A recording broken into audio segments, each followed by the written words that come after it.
If you're an international student and you're torn in between making a choice of going to Canada or going to the UK, this video is for you. Thank you for stopping by.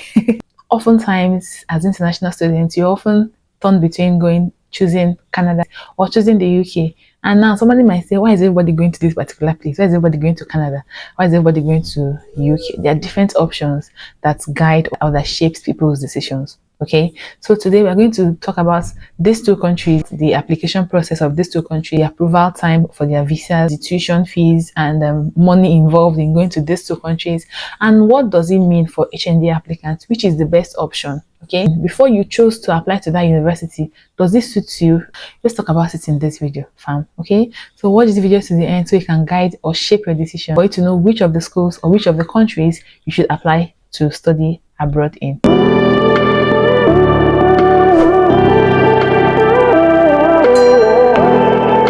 Hi amazing people, welcome back to this amazing channel. If you're seeing me on your screen for the first time, my name is IJ, and on this channel we drop videos that help people make decisions concerning their relocation plan and their study abroad journey. So please do also click the subscribe button and join this amazing family, and I'm sure you'll be glad that you did.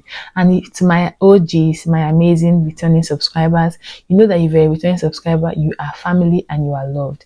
Thank you for the support. I appreciate you from the bottom of my heart. So let's go right straight into the video for today. Canada or UK? Which should you apply to? Let's talk about it. Now we're going to start with the application process for these two countries. How easy is it to get admission to study in the UK or to get admission to study in Canada? If you're planning to study in the UK or you're planning to apply to schools to study in the UK, most universities in the UK accept applications through their direct website or through the UCAS website. Okay, so UCAS website is more like a portal where you apply to, and then they send your application to the respective universities you've applied to, or you can go on to the school's website directly and apply straight up into the university. UCAS website is for undergraduate students. Okay, so if you're studying for an undergrad, you apply through the UCAS. That is for UK universities. The process is quite straightforward. Application process for UK universities is so straightforward. Okay, you go straight to the portal and then click on the school you want to apply to. Click on apply, upload documents, and then you're done. Okay, you do not need to take an entrance exam. You do not need majority of the schools in UK will not ask you to pay an application fee. Okay, so that's what you should also know. Most schools in the UK are not going to ask you to pay an application fee. Application into the schools are free. Okay, and most times you do not need to take an entrance examination. I've never heard anybody say they applied to study in the UK and they were asked to take an entrance examination. No, you don't need all those things. If you're an HND applicant and you're applying to study in the UK, you have various options. Okay, you can either apply to schools that specifically accept HND for direct masters, and then you apply to study masters in these schools. And also you can also apply to do a PGD program, and then this also allows you to also apply for your master's program when you're done. Also, you have the option of applying to a pre-master's program, and then this also leads you to a pathway of applying for your master's program. Okay, so HND applicants are actually have different routes to take when applying for their masters. If you're applying to study in Canada, both undergrad or postgraduate, you apply directly on the school's website. But some schools in Ontario have their centralized application systems. So before you apply to the schools, you're going to see how to go on with your application. Okay, so you don't have an option of the UCAS. That's if you're an undergrad, you don't have the option of the UCAS or other ones. You just apply directly on the school's website and then you wait for a response. Okay, some universities in Canada are going to ask you to take an entrance examination. For example, they might ask you to write the GRE or the GMAT exams before you are considered entry into studying the universities. They might ask you to write these exams based on the course you're going for. Okay, so you might have to write a GRE or a GMAT exams that is going to maybe bring you up to pair to what they need for their desired candidates before you get admission to study that course in that university. Now, when it comes to HND applications in Canada, they don't accept HND for direct masters. Okay, Canadian universities do not accept HND for direct masters. You will have to do a PGD program or you apply with a PGD certificate. Do you understand? You can only apply as an HND applicant when you're planning to do a PGD program in that university. Okay, so if you're not planning to do a PGD program in that university, it means you've already done a top-up program in your home country and you're applying with that PGD certificate. But if you're applying directly with your HND certification, they will ask you to do a PGD program, or they might outrightly reject your application. Okay, so have it at the back of your mind that there are no universities in Canada that accept HND for direct masters. You will have to do a top-up program, or you apply with your top-up program certificate. Do you understand what I'm saying? UK has options of universities that can take you as an HND applicant and you now study masters directly. But you also have options of either doing a top-up program or doing a pre-masters program. But Canadian universities only have the options of a PGD program. Hardly are you going to see universities in the Canada that are going to tell you to apply with your direct HND and then get admission to study masters. No, they are not. Those options are not available. Okay, this doesn't deter you from applying if you want to apply. If you have an HND certificate and you're looking for an easier transition into masters, UK should be your best option. But if you're willing to do the extra year of PGD and top-up programs, then you should also consider going to Canada. Now, let's talk about the admission processing time. How long does it take to get an admission decision? When you apply to a UK university, you're going to wait for 2 to 6 weeks for you to get a response regarding your application. So the UK also offers multiple intakes. By multiple intakes, I mean they have September intake. Most schools have the June intake. Most schools have May intake. Most schools have January intake as well. So they have the September and January, and they also have the mid-year sessions. Okay, so if you're applying to a school and you run out of time, you couldn't apply for the January intake, you can apply for the May intake or the April intake depending on the school. Now let's talk about Canada. What's the application process like? What's the wait time like? Ideally, if you're applying or if you're planning to study in Canada, you should know that you have to start extra early. Okay, you start on time, because Canadian universities always their processes are always take longer periods, both from starting from the application processes down to the visa processing time. It takes longer than the UK. All right, so if you're planning to study in Canada and you've applied already, have it at the back of your mind that you're going to wait 8 to 16 weeks before you get a response regarding your application. The majority of the universities in Canada all just have only the January and the September intake. There are schools that have the mid-year sessions are very, very, very limited. Okay, very limited. So if you miss the January session, you have to wait for the September session before you can apply again. Okay, but UK, you can defer your admission from January to the May intake if your school offers that. Okay, so you have options of deferring within few months, but for Canada, you only have to defer for your whole year. So you defer from January to September, or from September to January. The schools that have the mid-year sessions are really, really limited. Now, what's the visa application process like? How long do you have to wait when you apply for a visa? Now, for the UK, you would usually have a response within 2 to 6 weeks. That's for the standard visa. Standard visa application process is always 15 working days, and 15 working days is roughly around 2 to 6 weeks. Okay, but you also have the option of priority and super priority visa. The application time for this category of visa is not always up to 2 to 6 weeks.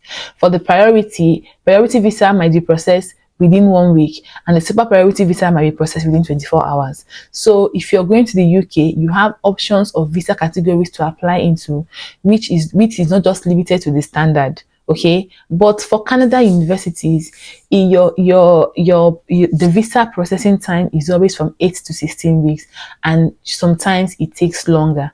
Okay, so if your documents are all intact and you apply for a UK visa, you're going to have your visa within the stipulated time of 2 to 6 weeks. Yeah, that's if you're going for the standard. But if you're going for the super priority or the priority, you have it within a shorter period of time. But the Canada does not have any other category of visa applications apart from the standard 8 to 16 weeks wait time. Okay, so that's why I say people that are that are applying to study in Canada always have to start on time, because the processing time of different things is always longer than the UK. Okay, so if you're running behind time, there's no option of you opting for a super priority visa or a priority visa because you want to resume school. No, your best bet is to defer your admission to the next intake. Okay, that's if you're going for a Canadian university. So you see that the wait time for Canada and UK are quite different.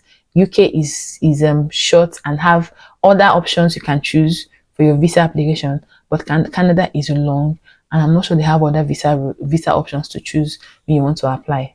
Now, 90% of applicants that apply for a UK study visa often get their visa approved. Okay, 90%. That's if your documents are correct, you're going to get your student visa approved. But for Canadian universities, the approval rates for Canadian visas has been declining over the years. It has declined in recent years. It has declined so much that sometimes a simple mistake as a wrong financial record, a wrong financial document can actually cause a visa refusal or a visa denial. The approval rate for Canada is really low, but the approval rate for UK visas is high. What's the tuition fee and initial deposit like? Now, if your tuition fees ranges from £12,000 to £18,000 in the UK, some schools are cheaper than that. Okay, so if you're coming to the UK, you're going to have to budget your tuition fee within this range of £12,000 to £18,000 per year. Yeah, and most schools in the UK also have the option of low deposit. Then they might ask you to pay 50% of the balance on enrollment and all that. But for initial deposits, there are schools in the UK that actually take very low tuition deposits. Okay, tuition deposit is different from enrollment fee. They might ask you to pay a tuition deposit so you can get your cars, but then upon enrollment you might be asked to pay 50% of the balance of your tuition. Okay, so don't be fooled by the tuition deposit of universities that may be very cheap.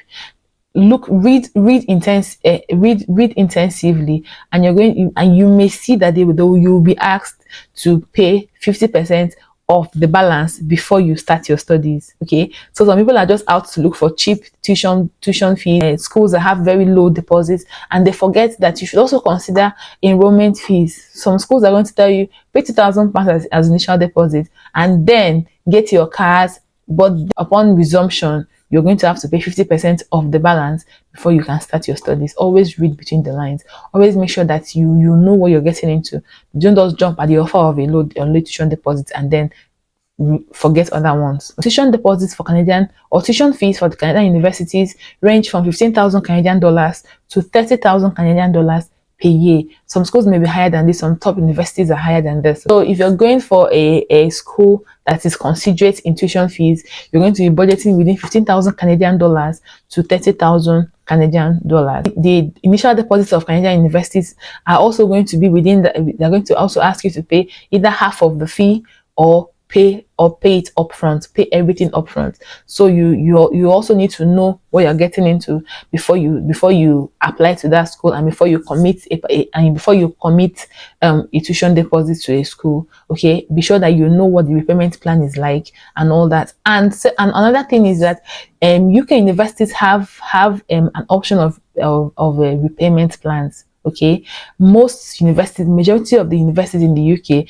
always have a repayment plan in place, but majority of Canadian universities do not have a repayment plan in place. They might ask you to resume school, and then after 6 months you'll be asked to pay every single balance of your tuition fee. So make sure you always read between the lines. Please don't be caught in a web where your choices are now very limited. Before you go to that country, before you resume that school, you have a wide range of choices you can make. Yeah, but when you commit into that school and you start school already, and you're already in the process of doing your studies or having your studies, your choices are limited, because the school might ask you to, if you didn't go through the financial documents properly, or go to the financial requirements properly, you might have missed where they said you're going to have to pay your entire balance after 8 months in the country, or or before 6 months in the country and all that. Yeah. So if you miss those important information, how are you going to cope? Okay, how are you going to cough out the balance of your tuition fee? So please always make sure that you know what you're getting into before you dip your 2 feet into it. Okay, we are quickly going to talk about the post-study visas or post-study stay of these two countries. Now, if for UK, when you're done with your graduate study, you have the option of applying for a 2-year post-study visa, right? And then when you get a 2-year post-study visa, or you can get a job that is going to sponsor your visa to stay in the country. Okay, the UK has a longer route to to um to permanent residency. Yeah, the UK has a longer route, but Canada, upon graduation, when you're done with your graduate program, I think you just have to spend 3 years in the country, and then you're eligible for your PR, for your permanent residency. So both of these countries have their ups, and they also have their disadvantages. Both of these countries have their good and their bad sides. Okay. When it comes to faster application process, faster visa process, the UK is better. But when it comes to faster stay after study, Canada is better. So which would you go for?